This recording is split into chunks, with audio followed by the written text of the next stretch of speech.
E o que te traz hoje aqui é justamente para falar sobre o tema de um livro seu, que é o erro médico. Uhum. Muitas famílias vivem esse drama dos famosos erros médicos. E a primeira pergunta que eu quero te fazer é assim, em que situação a família pode recorrer à justiça? Na verdade, dentro do âmbito jurídico, em todas as situações que angustiam você, que está nos escutando, enfim, de um modo muito particular, nessa esfera do erro médico, que você imagina que alguém na tua família, ou se você se imagina, de certo modo, lesado por uma má atuação, uma atuação não tão de acordo com aquela que você imaginava que poderia ser a atuação correta, nada impede que você vá buscar um aconselhamento com um profissional da área jurídica. Às vezes troca ideia, até eu sempre aconselho isso, sempre todas as vezes que me perguntaram, o primeiro contato que você deve fazer, no meu entendimento, não só como advogada, mas como cidadã, o primeiro contato que eu faria quando eu suspeitasse de algum tipo de atitude incorreta com relação ao profissional que me atendeu, seria com o próprio profissional que me atendeu, para tentar entender o porquê que aconteceu aquilo. Porque muitas vezes a gente observa que aquilo que a gente imagina que possa ser um erro médico, nem sempre é um erro médico. Às vezes, um diagnóstico equivocado pode acontecer, mas nem sempre aquilo vai redundar em um erro médico. Às vezes, até a pessoa imagina que em face de uma atitude ou de um procedimento de um médico, ela foi vítima de um erro médico, mas nem sempre foi vítima de um erro médico. Então, o primeiro contato, eu sugiro, faça com o profissional que lhe atendeu. Ou, no mínimo, com um médico, o outro médico de sua confiança que tem a mesma especialidade daquele que o ou a atendeu, para você ter parâmetros de comparação. E sempre quando você for, vamos supor, procurar por um profissional, tente se informar com outras pessoas conhecidas, se aquele realmente é um profissional qualificado, né? Se tem a especialização que diz ter, para evitar que você venha a ter problemas nessa área, né? Especificamente falando de erro médico. De erro médico, tá. Olha, o Júlio pergunta se você tem dados estatísticos de quantos médicos são processados por mês. Olha, Júlio, quando eu fiz o meu trabalho de mestrado, isso já tem algum tempo, nós fizemos um levantamento e isso consta do livro. Mas hoje deveríamos fazer um novo levantamento junto aos órgãos de classe para podermos estimar a quantas anda. É comprovado que hoje os médicos homens, e isso é fruto do trabalho do mestrado de 2005, isso foi o levantamento feito por um médico também, um escritor da área jurídica, e ele dizia que a curiosidade dele nesse ponto era que os médicos erravam mais que as médicas, ou seja, as mulheres elas eram mais atentas do que os homens na área da medicina. Isso não é um protecionismo, eu não sou feminista, mas isso foi uma constatação, uma observação feita lá naquela pesquisa daquele determinado autor, Genival Veloso França, se não me falha a memória, era o nome dele. Porque a própria mulher no seu dia a dia é mais detalhista. Mais detalhista. Né? Isso é histórico. Existe um cardiologista que escreve muito bem sobre o poder da mulher, ele é Marco Aurélio Dias da Silva, e ele fala assim que a mulher tem uma visão muito mais abrangente, uma visão mais periférica, e o homem é uma visão mais focada. Isso remonta, digamos, aos nossos, digamos, ancestrais. O homem sempre saía à caça e a mulher cuidava da prole, então por conta disso ela é mais cautelosa, mais cuidadosa.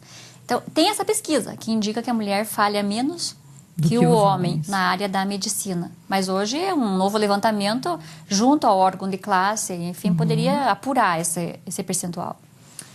O Mauro pergunta como brigar judicialmente contra os planos de saúde que não nos atendem direito.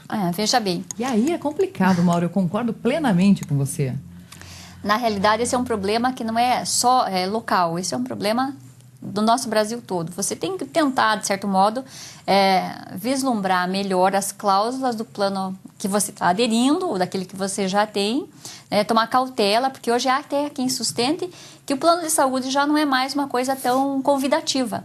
Mais vale você ser atendido pelo Sistema Único de Saúde, e quando você precisa de um médico, você paga a consulta, exatamente, porque o SUS, ele te dá uma boa cobertura. Claro que às vezes você tem os inconvenientes das filas, etc., mas você é atendido de uma maneira ou de outra, você é atendido. Se uma situação emergencial, você paga pela consulta, paga pelo exame, há quem faça essa contrapartida. Já não vale mais a pena eu pagar por, não estou fazendo apologia à não aquisição desse ou daquele plano de saúde. Mas há quem comente dessa maneira. Então, atente para as cláusulas, atente para aquilo que estão oferecendo, porque hoje a gente tem uma gama grande de planos de saúde no mercado. Então, faça essa separação, tenha essa cautela. Veja se os profissionais que estão ali, né, credenciados são bons profissionais. Bons, exatamente, têm boa qualificação, bom preparo. Mas você sabe por aí. que tem um agravante aqui, porque muitas vezes o que acontece é que o plano de saúde paga muito pouco ao médico. Pois é, essa discussão já existe faz tempo, e né, aí, Fabiana? O que acontece é que os médicos, na hora de atender os pacientes, eles benzem os pacientes. Né? Não é uma consulta, é um benzimento. Você entra lá, já toma aspirina, amém, tchau. É isso que eles fazem. Você não pode brigar contra o plano de saúde, Exatamente. na verdade, Então, né? Você tem que exigir um pouco mais, assim, digamos assim, de qualidade de serviço daquele profissional, levar conhecimento da própria operadora, né? Daquele plano de saúde. Agora, o grande agravante de você não ter um plano de saúde é se você vai parar numa UTI.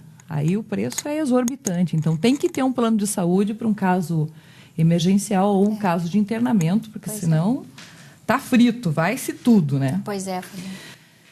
Eu estava lendo hoje um pouco sobre isso, sobre esse tema, e vi que muitos dos problemas causados por erros médicos estão parados ou estão em andamento há 7, 8, 9 anos. Não existe um período onde se diga esse processo vai ser resolvido em tanto tempo. Pois é, o que acontece nos processos de erro médico? Não são processos que podem caminhar, digamos assim, não falando juridicamente falando, tramitar, né? Sobre a esfera da justiça especial, do juizado especial, porque demanda de prova, demanda de perícia. O que isso significa? Que ele vai levar um certo tempo. Até que a marcha processual se dê, com a inicial, enfim, a contestação. Existe um andamento processual. Para quem está nos ouvindo, não vou falar na linguagem jurídica, mas existe um andamento. E não existe um único processo. Esse é o grande problema. Nós temos um volume muito grande de processos em andamento. Aqui, vamos falar do âmbito de Ponta Grossa, na nossa comarca. Então, você imagine que para 4 varas cíveis, onde tramitam diversos tipos de ações, também caminham essas que são as indenizatórias, eventualmente, vamos pôr entre aspas aqui, por erro médico. Por que eu ponho entre aspas? Porque nem sempre isso vai redundar em erro médico. Aí que eu digo, então tem o trabalho de perícia e isso leva tempo, até que essa marcha processual se dê, por isso essa demora. Claro que a gente gostaria de uma justiça muito mais célere, mais breve, mas nem sempre é isso que se consegue. Porque, às vezes, um tipo de manifestação de um advogado, vamos supor, aqui tenho que falar, juridicamente falando, um embargo de declaração que você, de repente, tem que oferecer naquela marcha processual, acaba fazendo um certo atraso naquilo. Não que ele tenha o cunho protelatório, que é uma palavra jurídica, o cunho de atrasar o processo, não é isso, mas às vezes precisa. Então, o advogado trabalha com isso, e nos ambos os lados, ou seja, aquele que representa o lesado e aquele que representa o lesante, ou seja, ou o médico ou o paciente. Então, você tem que caminhar de acordo com a carruagem, e as pessoas nem sempre conseguem compreender a dimensão desse problema. Para o advogado é difícil, que está atuando pró-médico ou pró-paciente, é difícil porque tem que explicar, ou seja, existem muitos processos. Mas esse prazo, às vezes, ele é, assim, longo por conta disso, porque você precisa fazer prova e essas coisas demoram no direito.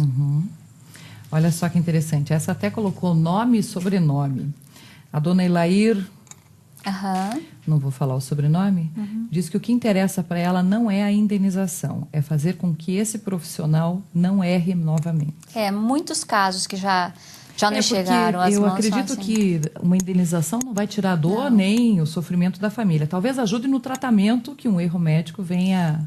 A semana que passou, por exemplo, me chegou às mãos. Claro, a gente pode até eventualmente dar mostras dos fatos, mas não diz nome nem nada, porque isso é segredo profissional, naturalmente, isso não vem ao caso.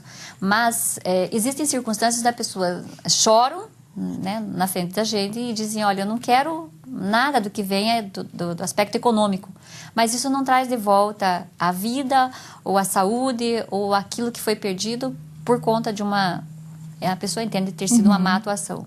E você escuta aquilo e tenta dar um certo conforto para quem naquele momento está se abrindo com você. Mas você, como profissional, também não é o senhor da verdade. Da verdade, é. Então, você tem que trabalhar com os dois lados. Eu sempre digo que, graças a Deus, eu não sou a juíza. Mas se eu fosse a juíza, o papel de juiz, eu acho hoje um dos papéis mais difíceis que existe, porque existe o critério do convencimento, do livre convencimento motivado. Então, esse juiz vai ficar ali olhando para um processo, para as provas que estão ali, né? E ainda assim, imagino eu a consciência daquele homem cidadão, daquela mulher cidadã, juiz ou juíza, que vai julgar um caso, seja ele ou não de erro médico, e que pode ou não modificar significativamente a vida de uma pessoa. Com certeza. Seja no polo do autor ou do réu no processo. Tanto ele, o médico, pode perder uma carreira brilhante, quanto... Bom, eu ficaria horas aqui, mas não posso. Eu tenho que te fazer mais uma pergunta. Tá. Quais punições o profissional médico pode ter? Depende do caso concreto. Isso tem que ficar muito claro também. Porque, às vezes, as punições elas podem se dar na esfera civil, na esfera penal, criminal também, e até na esfera da classe, na área médica administrativa que a gente fala, junto ao CRM, ao órgão de classe.